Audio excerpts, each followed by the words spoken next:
Anybody else like to join us? Andy. Andy.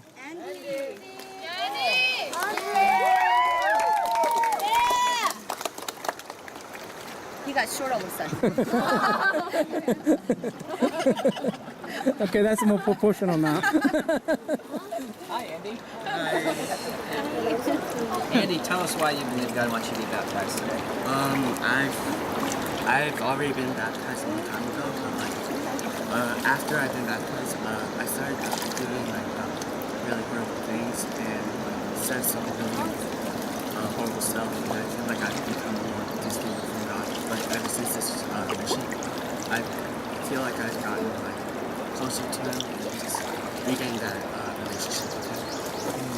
And I just wanted to be closer. All right. Oh, Praise God. praise God. Amen. He wants rededication and be serious about it. So, Andy, do you confess Jesus Christ as your Lord and Savior?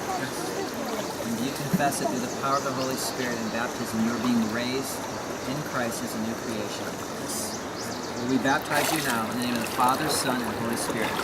Yeah!